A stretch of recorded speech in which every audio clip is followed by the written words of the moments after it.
ಶ್ರೀಕೃಷ್ಣ ಯಾದವ ಗೊಲ್ಲ ಸಮಾಜದ ವತಿಯಿಂದ ಶ್ರೀಕೃಷ್ಣ ಜನ್ಮಾಷ್ಟಮಿ ಹಾಗೂ ಶ್ರೀ ದಂಡಿನ ದುರ್ಗಾದೇವಿ ದೇವಸ್ಥಾನದ ಕಾರ್ಯಾಲಯ ಉದ್ಘಾಟನೆ ಮತ್ತು ಸನ್ಮಾನ ಸಮಾರಂಭ ನಡೆಯಿತು.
ಕಾರ್ಯಕ್ರಮದ ನಿಮಿತ್ತವಾಗಿ ಪ್ರತಿ ವರ್ಷವೂ ಕೂಡ ನಮ್ಮ ಶ್ರೀಕೃಷ್ಣ ಯಾದವ್ ಸಮಾಜ ಗಜೇಂದ್ರಗಡ ಇವರ ಒಂದು ನೇತೃತ್ವದಲ್ಲಿ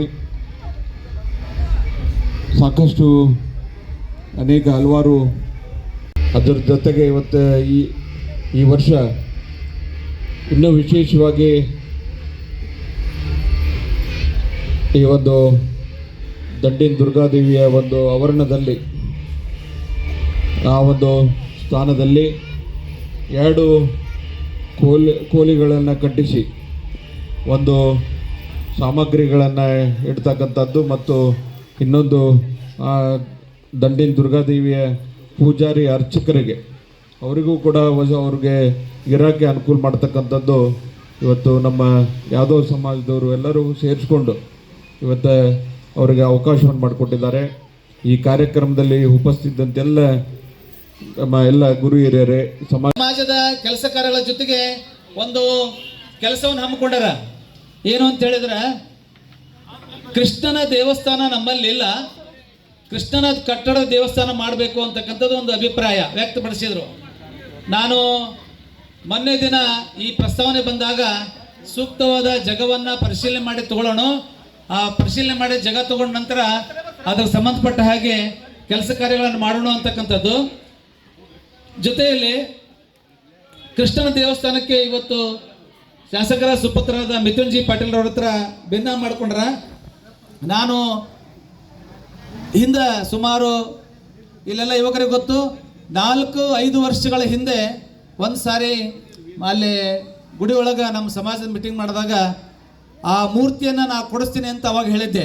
ಈಗೂ ಹೇಳ್ತಾ ಇದ್ದೀನಿ, ಅಲ್ಲಿ ಯಾವುದೇ ದೇವಸ್ಥಾನ ಕೃಷ್ಣನ ದೇವಸ್ಥಾನ ಕಡಿದ್ರೆ ಅದರ ಮೂರ್ತಿಯನ್ನು ನಾನು ನಮ್ಮ ಸ್ವಂತ ಮನೆತನದಿಂದ ನಾವು ಮೂರ್ತಿಯನ್ನು ಕೊಡಿಸ್ಕೊಡ್ತೇನೆ.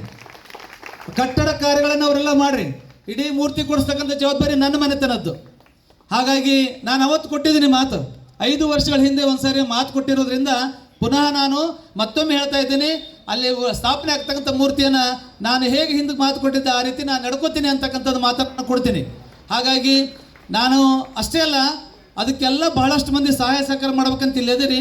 ನಮ್ಮ ಕಡೆಗೆ ಎಷ್ಟಾಗ್ತೈತೆ ಅಷ್ಟು ಸುಂದರವಾಗಿರ್ತಕ್ಕಂಥ ಕೃಷ್ಣನ ದೇವಸ್ಥಾನವನ್ನು ಮಾಡೋಣ. ಅವರಿಂದ ಸಾಹೇಬರಿಂದ ಎಷ್ಟು ಸಹಾಯ ಆಗುತ್ತಾ ಆ ಎಲ್ಲ ಸಹಾಯ ಸಹಕಾರ ತಗೊಳ್ಳೋನು. ಹಾಗೆ ನಮಗೆ ಗೊತ್ತಿರ್ತಕ್ಕಂಥ ಸಾಹೇಬ್ರ ಹತ್ರ ಹೋಗಿ ನಾವು ಕೂಡ ಅದಕ್ಕೆ ಎಷ್ಟು ಬೇಕು ಸಹಾಯ ಸಹಕಾರನ ಕೂಡ ತಗೊಂಡ್ಬಂದು ನಮ್ಮದು ಉತ್ತಮವಾಗಿರ್ತಕ್ಕಂಥ ಮೂರ್ತಿಯ ಪ್ರತಿಷ್ಠಾಪನೆ ಮಾಡೋದ್ರ ಜೊತೆಗೆ ದೇವಸ್ಥಾನವನ್ನು ಕಟ್ಟೋಣ ಅಂತಕ್ಕಂಥ ಹೇಳೋದ್ರ ಜೊತೆಗೆ ನಿಮಗೆಲ್ಲ ಗೊತ್ತಿರಲಿ, ಈಗ ನಾವು ಪ್ರಸಾದ ವಿತರಣೆ ಆದ ನಂತರ ಮೆರವಣಿಗೆ ಹೋಗ್ಬೇಕು ಅಂತಕ್ಕಂಥ ಕೆಲವಷ್ಟು ವಿಚಾರ ನಡೆದೈತಿ. ಇಲ್ಲ ಮೆರವಣಿಗೆಯನ್ನು ಹೋಗಿ ಬಂದ್ಮೇಲೆ ಪ್ರಸಾದ ತಗೋಬೇಕು ಅಂತ ವಿಚಾರ ನಡೆದೈತಿ. ಅದಕ್ಕೆ ಈ ಕಾರ್ಯಕ್ರಮ ಎಷ್ಟೊತ್ತಾಗ್ತೈತೆ ಅದ್ರ ಮೇಲೆ ನಿಗದಿ ಮಾಡ್ಕೊಂಡು ನಾವು ಮಾಡ್ತೀವಿ. ಇಲ್ಲಿ ಮತ್ತೊಮ್ಮೆ ಈ ಕಾರ್ಯಕ್ರಮ